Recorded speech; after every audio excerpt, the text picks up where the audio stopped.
Speaking of Junior B hockey, we have a guest on the line from the Stratford Warriors. LeBold joins us this afternoon to look ahead to the Sugar Kings and the Warriors here. They get rolling tonight at the Almond Arena in Stratford. How you doing, Dylan? Good. How are you guys doing? Very well. So Stratford, Elmira, I don't know that I need to say more than that. Obviously, two awesome hockey communities and a buzz and an excitement for this series to get rolling. What are you expecting here, Dylan?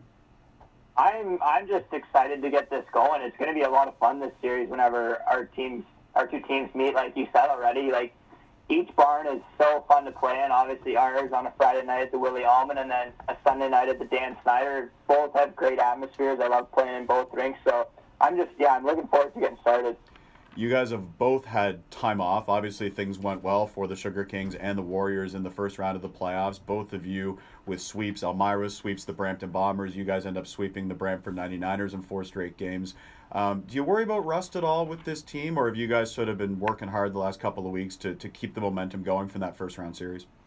Yeah, no, our three coaches, Dave Williams, Mike McLeod, and Dave Schlitt have all been working us real hard this past week or so. We've had about 4 or 5 or 6 practices, and they've been pretty high intense practices, and we didn't shut down at all after that Brantford series, because Brantford obviously gave us a good run for our money. They were all close games. But no, I think we should be ready to go for Friday night, and I'm sure Elmira will be too. So, yeah, it's going to be a fun one tonight. Give us a sense of keys to winning this series. You're playing the defending Sutherland Cup champions, and they are still the champs, right? What do you think it's going to take to knock off the Sugar Kings? I don't think it's any secret. Yeah, like you said, they're the defending champs, so that means hopefully it's going to give it a bit more fire for us. Come in and play the best team from last year. It's going to take a lot of hard work and a lot of grinding. I'm sure it's going to be a very deep series. It's probably will go 5, 6, 7 games. So yeah, like not looking too far out of ourselves. Shift by shift, game by game, and just take it how it is, I'm sure there's going to be some adversity as well that we'll have to get through. So, yeah, just little things like that, and hopefully things will work out. What are the strengths of your group in your mind going into this series? Obviously, I think right away about Jack Scanlon, the captain, and how excellent he's been for you this year. He's the MVP of the Midwestern Conference, winning that award a couple of weeks ago. Caleb Pearson, here's a rookie kid who almost scored 40 goals during the regular season in his first year in Junior B hockey. I look at those two right away, but give me a sense from your perspective of some of the key players from a Stratford point of view that you think are going to make a difference in this series. Yeah, no, like you said, those two guys have been phenomenal to play with this year and be teammates. I've been Jack's teammate for 3 years now, and I get to go to university with him as well. So, yeah, no, I've looked up to him every year of junior hockey that I've played, so it's been a privilege to play with him. And obviously, first year here with Caleb, it's been great to see him shoot the puck like he did. Obviously, like you said, almost scoring 40 goals. But I think if you look deeper than that, I think we have 4 lines that our coaches can lean on at any situation at any time. And that hopefully is what's going to stand out from our team, is that we're a deep team and that every line is going to come at you hard. And our defense as well, and our goaltending. Yeah, so we'll see how long that can take us. So. We're chatting with LeBold from the Stratford Warriors. They open the second round of the Junior B playoffs tonight on home ice at the Willie Almond Arena, as Dylan likes to call it. Puck drop is at 7:30. You referenced there Caleb Pearson. There's another player on your team, and I want you to talk about these two here quickly. Ryan Nicholson, a defenseman, and Caleb Pearson have both earned NCAA scholarships in the coming years. They'll be going to RIT. The Rochester Institute of Technology. Can you tell me, Dylan, what you think that says, A, about the caliber of those two players specifically, but also about the GOJHL and the Midwestern Conference and how it's really helping to develop these players and get them to whatever the next level is?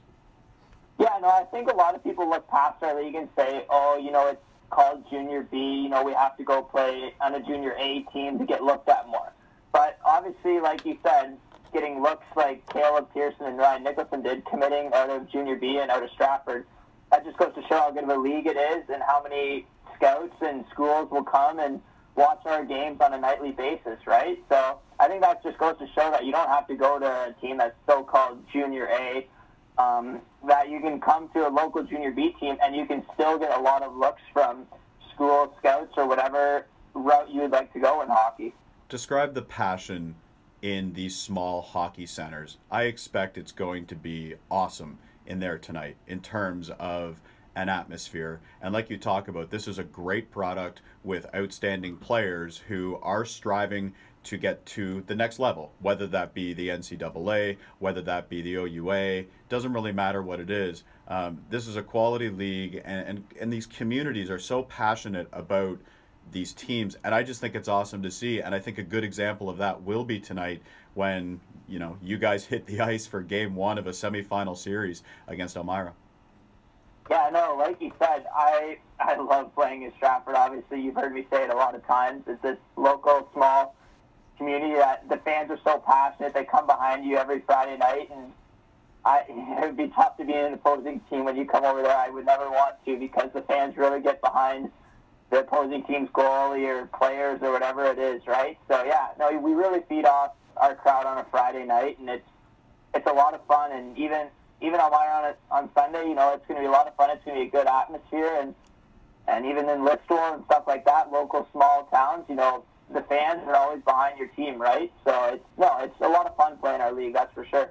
In your mind, Dylan, why have the Culletons / Warriors, they're now called the Warriors, in Stratford, why have they been so successful? Year after year after year, we see this team in the championship series, and I'm not trying to get ahead of yourself right now. I'm just saying that, year after year, this team is super competitive. They are near the top of the standings, and I think there was a stretch of 5 out of 6 years, or 6 out of 7, something like that, where the Warriors were in the championship series. And I remember vividly Tyson Baker holding that trophy over his head, the Cherry Cup, at the Almond Arena, and it was just fantastic to see. What can you say about the organization as a whole, and why you believe that year after year this team is there, regardless of the turnover, regardless of the graduation? It doesn't really matter. Stratford always seems to find a way.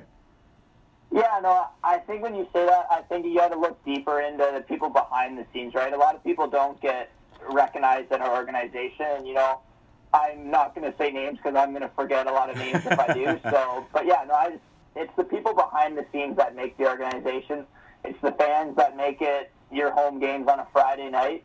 It's the great coaching staff we have, and it's the players that they brought in that make it. And it helps having a rich history like that. Players want to come and play in Stratford and see all the 1,500 fans on a Friday night, 1,000 or whatever it is. So yeah, it's great that we have a rich history, and I hope we can keep that history going. Now, you've talked about your strengths going into this series. Here's a little bit of a twister. What would you say are your weaknesses, or something that you guys really have to work on in order to advance in this series? Yeah, no, I think obviously every team wants to get out to a good start, and I think for us, it's been huge this year. We haven't lost very many games where we score the first goal. It's when we don't score that first goal, we kind of sometimes panic or something like that. But that'll be moving forward. We'll have to worry about having good starts, and even if we do get down a goal, just keep that tempo going, keep that good push going, and it'll be fine if we keep working like we can. So yeah, I think just having good starts for us will be key. This is Dylan LeBold from the Stratford Warriors. They open the second round of the Junior B playoffs tonight on home ice. One last question for you, Dylan. When you look at the players on Elmira, obviously they have that championship experience from last year. Who are some of the players that you guys would key on? Or is it about playing Stratford Warriors hockey? Because Ethan Skinner's name comes to mind right away as a guy that if you can find a way to contain Ethan Skinner, obviously it gives you a better chance to win the series. Yeah, no, I think obviously, like you said, they have a couple guys that are obviously high-end skill guys that you need to be aware of when you're on the ice. But I think when we start worrying about the other team or other series, things like that, we get away from playing our game. So, like you had touched on, we just need to worry about ourselves, I think, moving forward, and focusing on the little details of, the defensive zone structures we need to have when they're on the ice, or playing more offensively so they don't get the puck, and just things like that. Just worrying about ourselves and not worrying about who we're playing, who's on the other side of the bench, and that we can just worry about ourselves. Game 1, Stratford Elmira, tonight at the Almond Arena. Game 2, Sunday night at 7 o'clock at the Dan Snyder Arena. Thanks, Dylan, for your time. We appreciate it, and good luck in the series. Hey, thank you very much, Darren. Always great chatting with you.